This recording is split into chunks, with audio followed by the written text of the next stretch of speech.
স্বস্তির বৃষ্টিতে নিভে গেল লস অ্যাঞ্জেলেসের ভয়াবহ দাবানল। ক্ষতিগ্রস্ত এলাকায় এখন চলছে ব্যাপক পুনর্বাসন কার্যক্রম। ক্যালিফোর্নিয়ার governor, Los Angeles city mayor ও ফায়ার সার্ভিস ডিপার্টমেন্ট একযোগে কাজ করছে আগুনে ক্ষতিগ্রস্তদের পুনর্বাসনে। এতে আর্থিক সহায়তা দিচ্ছে বিভিন্ন ব্যক্তি, প্রতিষ্ঠান ও বেশ কিছু স্বেচ্ছাসেবী সংগঠন। এগিয়ে এসেছে Bangladesh unity federation of Los Angeles বাফলাও।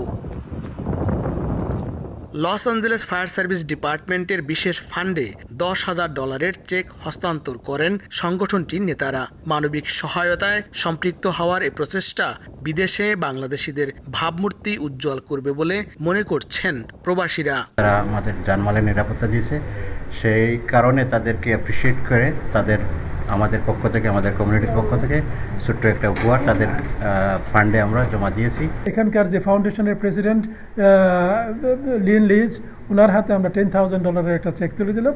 উনি এই চেকটা ভিকটিমদের জন্য ব্যবহার করবেন। ক্ষতিগ্রস্তদের সহায়তায় এগিয়ে আসায় বাংলাদেশি কমিউনিটিকে ধন্যবাদ জানিয়েছে লস অ্যাঞ্জেলেসের ফায়ার ডিপার্টমেন্টের কর্মকর্তারা। We are so thankful for the Bangladeshi community for fire department ফাউন্ডেশনের সহায়তার জন্য বাংলাদেশিদের অনেক ধন্যবাদ জানাচ্ছি। এই অর্থের সঠিক ব্যবহার আমরা নিশ্চিত করব।